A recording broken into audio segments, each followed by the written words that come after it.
Hi, welcome to my channel Life with Dia, and today I share my morning hello routine. Guys, তো আজকের একটা নতুন blog শুরু করছি।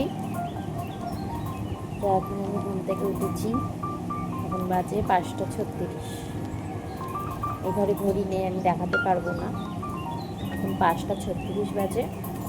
আমার ঘুম ভেঙে গেছিলো একটু আগেই, অনেকক্ষণ আগেই ঘুমটা ভেঙে গেছে, কারণ রাতে আমার ঠিক মতো ঘুম হয় না। তো আজকে ঘুমিয়েছি রাতে, একটু তাড়াতাড়ি উঠে পড়েছি। তো এরপরে আমি কী করবো সারাদিন, সেটা তোমাদের সাথে শেয়ার করবো, ঠিক আছে? তো এখন যাই, ফ্রেশ হয়ে চলে এসেছি। তো এবার হবো রেডি। রেডি হওয়ার জন্য জামা কাপড় আছে, পরে নিই, ফিরে আসছি আবার।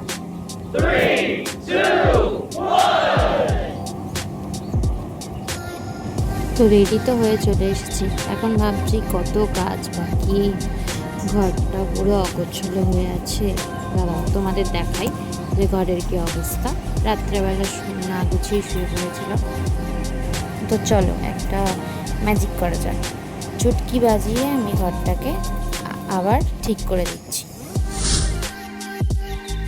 ঘরটাকে এক চুটকিতে পরিষ্কার করে দিয়েছি। তোমরা বাইরে জানলা দিয়ে দেখো, আর আমি তোমাদের সাথে গল্প করি। আমি হলাম ধিয়া। তো আমি এখন সকালবেলা উঠে আমার পড়ানো থাকে, তো অনেক কাজ আছে।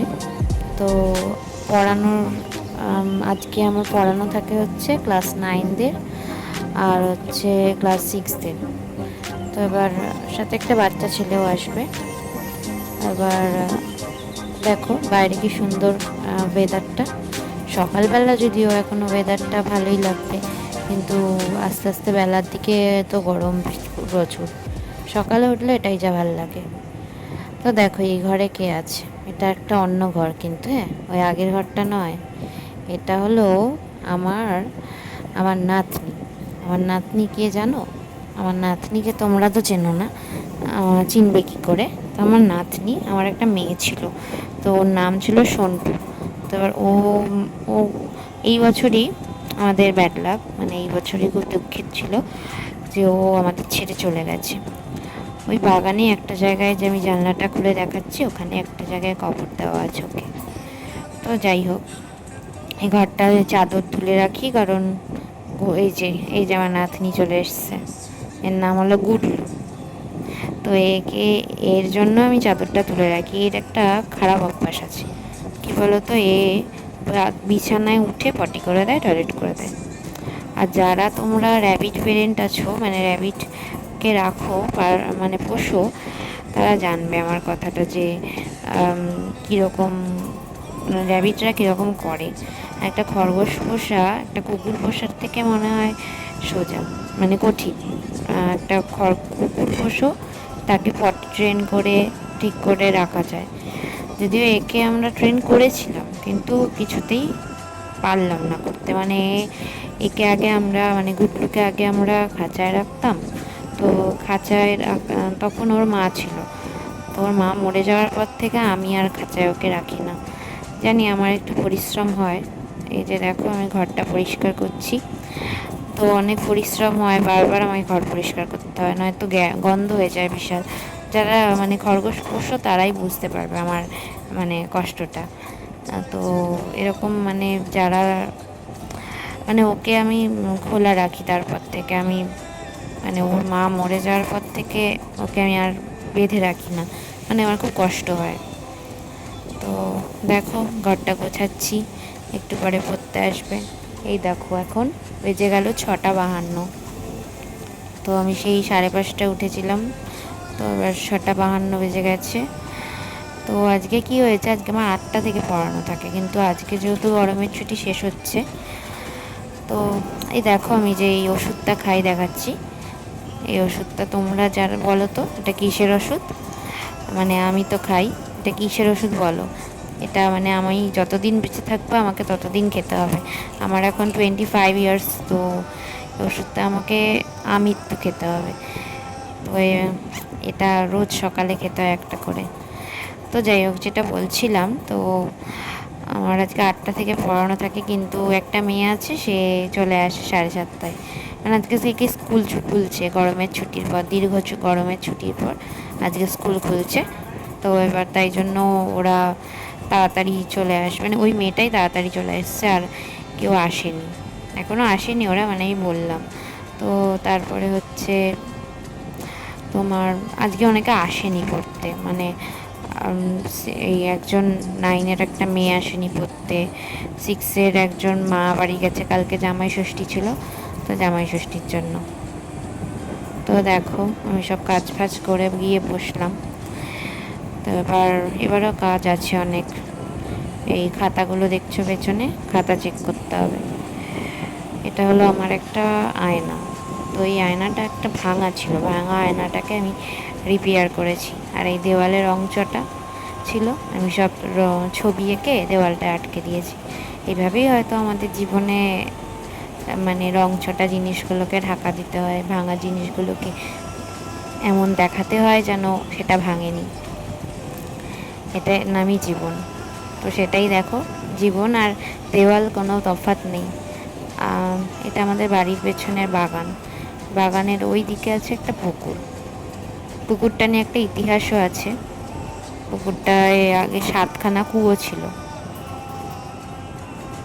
এবার এই যে গুডলু আমার, তো এই কুয়োতে মানে বলা হয় যে আগে যে কোনো মেয়েরা, যারা মেয়েদের মানে বিয়ের সময় বাসন পেত না, ওই পুকুরে গিয়ে নাকি মা, ধলার মা আছে, ধলার মাকে গিয়ে বলতো যে আমার মেয়ের জন্য বিয়ে চাই, বাসন চাই বিয়ের জন্য। তো সেটা নাকি উঠে আসতো, আবার সেটা ইউজ করে বাসনটাকে আবার পুকুরে দিয়ে আসতে হতো। এগুলো সব মানে লোককথা, এর ব্যাপারে কিছু মানে আমি এগুলো সব শোনা, কতটা সত্যি কি মিথ্যে জানি না, কিন্তু হয়তো কেউ সাহায্য করার জন্য করতে পারে, মানে কেউ এরকম ছিল যে সাহায্য করতো।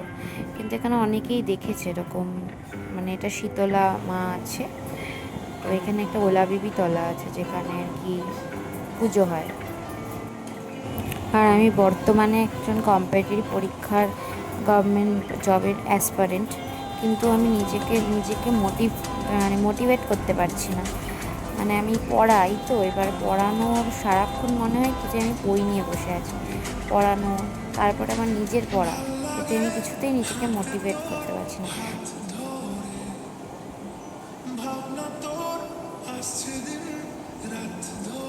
ও, তোমরা এখনো আছো? রান্নার কাজটা করে আসি।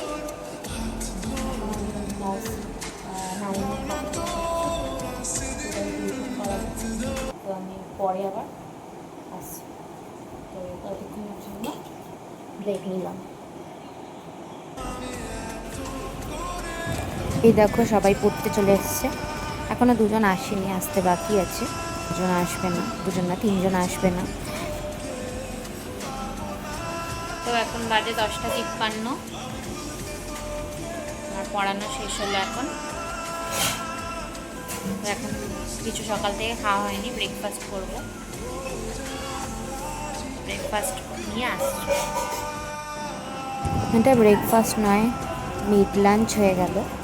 ভাত, মাছ ছিল, আর মা মাংস করতো, তার আগে মাংস ভেজেছিল, তো কিছু ভাজা দিয়ে ভাত খেয়ে নিলাম।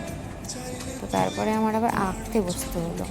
নিজের মনের জন্য আঁকছি না, মানে নিজের মন থেকে আঁকছি না। এটা হলো আমার একজন স্টুডেন্ট আছে, তো সামার ভ্যাকেশনে প্রজেক্ট দেয়, তো ওই একটা ক্লাসে একজনকে করে দিলে সবাই বলবে যে আমাকে করে দাও, আমাকে করে দাও। তো এই মেয়েটারও নাম দিয়া, আমারই নামের মতো। তো এই মেয়েটার একটা প্রজেক্ট আছে যে একটা হার্ট, মানে সবাই কিছু বিক্রি করছে, হার্ট এরকম একটা ছবি আঁকতে বলেছিল। তো আমি কোনোরকম, আমার খুব ঘুম পাচ্ছিলো, কিন্তু আমি কোনোরকমে মানে যেহেতু সকালে উঠেছে, রাতে ঘুম হয়নি, তো ঘুমটা কাটানোর জন্য ছবিটা নিয়ে বসলাম। তো কোনো রকমে এঁকেছি, খুব একটা ভালো হয়নি, তো মানে পেন্সিল দিয়ে এঁকেছি, পুরোটা কালার করতে ইচ্ছা করছে না, তো কোনো রকমে এঁকেছি আর কি। হ্যাঁ, যেটা বলছিলাম তোমাদের, যে আমি নিজেকে মোটিভেট করতে পারছি না। তো তোমরা যারা টিউশন পড়াও, আমাকে বলো তো যে তোমরা কীভাবে নিজেকে মোটিভেট করো। মানে সবসময় বই নিয়ে বসে থাকতে ভালো লাগছে না, মানে নিজের পড়া করব, নিজের পড়ার জন্য বই খুলতে হবে, ওদের পড়ানোর জন্য বই খুলতে হবে, আমার সকালে পড়ানো থাকে, বিকেলে পড়ানো থাকে, তারপরে যেইটুকু টাইম থাকে সেটা আমি যদি বই নিয়ে বসি, মানে আমার ভালো লাগছে না, মানে ধৈর্যতে পেশেন্স পাচ্ছি না। তো কীভাবে এটাকে ওভারকাম করা যায়? ওভারকাম তো করতেই হবে। সামনে যেহেতু অনেকগুলো এক্সাম আছে, অনেকগুলো বলতে সামনে এনটিপিসি আছে, প্রিপারেশন নিতে পারলাম না ভালো করে। তারপরে গ্রুপ সি, গ্রুপ ডি আছে, এসএসসি, তোমরা জানো যারা অ্যাসপিরেন্ট আছো, তো সেটার জন্য তো প্রিপারেশন নিতে হবে। এইভাবে কতদিন আর এরকম টিউশন পড়িয়ে এইভাবে সময় নষ্ট করবো, তাই না? আমি সাথে গ্রাফিক ডিজাইনিংয়ের একটা কোর্স করছি, যাতে এই টিউশন প্রফেশনটাকে চেঞ্জ করা যায়। মানে ভালো লাগছে না। তুমি একটা কথা, যে বাড়িতে বসে তুমি যে কাজই করো না কেন, উপার্জন এলেও তোমার নিজেকে কেমন যেন বেকার বেকার লাগে না? জানি না সবাই সহমত কিনা আমার সঙ্গে, কিন্তু মনে হয় যেন কোনো কাজ করি না আমরা, বাড়িতে বসে বসে থাকি। আর টিউশন করিয়ে খুব একটা আর্নিং হয় না আমার। আমি বাংলা মিডিয়াম বেশি পড়াই, তো তাই জন্য তার সাথে আমি ইংলিশ মিডিয়াম পড়াই না, তাই জন্য আমার খুব একটা আর্নিং হয় না। কারণ দুটো মিডিয়াম আমি একসাথে ম্যানেজ করতে পারি না, যত আইদার ইংলিশ মিডিয়াম পড়াতাম, নয়তো আইদার বাংলা মিডিয়াম। তো দেখো ছবিটা আঁকছি, পুরোটা আমি হাতে ধরে ভিডিও করছিলাম, তাই পুরোটার ক্লিপ নিতে পারিনি। একটুখানি আঁকার পরে আর বন্ধ করে দিয়েছিলাম ক্যামেরা। এক হাতে ক্যামেরা নিয়ে আঁকা যায় না, মানে আমি পারি না। একটা স্ট্যান্ড কিনবো, এখনো কেনা হয়নি, সবেমাত্র ফোন কিনেছি একটা। আমি একটা আনবক্সিং ভিডিও দেবো তোমাদের, মানে করে রেখেছি, ভিডিওটা দেবো, আপলোড করব, এডিট করা হয়নি। তো করতে হবে, অনেক কাজ আছে, না করলে পিছিয়ে পড়বো। জানি, বোঝাচ্ছি নিজেকে, কিন্তু শরীর দিচ্ছে না। অনেক দিন বললাম না, ঘুম হয়নি আমার, ঘুম হচ্ছে না। তোমরা আমার ভিডিওতে চোখগুলো দেখলেই বুঝতে পারবে যে চোখগুলো কেমন ঢুকে গেছে, কালো হয়ে গেছে। ঘুম না হওয়ার কারণটাও বুঝতে পারছি না যে কেন হচ্ছে না। হয়তো অ্যাংজাইটি, মানে চিন্তা, কিছুই নয়, স্ট্রেস থেকে হচ্ছে। দেখো হয়ে গেছে, শুধুমাত্র পেন্সিল দিয়েই করেছি। কাটা আঁকার পরে পেন্সিল দিয়ে একটু গুলিয়ে দিয়েছি, তেমন শেডিংও করতে ইচ্ছা করছিল না। দেখে বলো কেমন হয়েছে। জানি ভালো হয়নি, তাও বলে দিও। আর আজকে আবার 3টে থেকে আঁকাতে যেতে হবে, কারণ কালকে রবিবার ছুটি দিয়েছিলাম, আমার ভাইজিকে আমি আঁকা শেখাই, তো আজকে যেতে হবে 3টে থেকে। তো আজকে আমার মর্নিং রুটিনের ব্লগটা এইটুকুই থাক, পরের একটা নতুন ব্লগে আবার আসবো। শেয়ার, কমেন্ট আর লাইক করে দিও। তোমাদের শেয়ার, কমেন্ট, লাইক আমাকে নতুন ভিডিও বানাতে ইন্সপায়ার করে। Tata, bye bye, stay tune with me.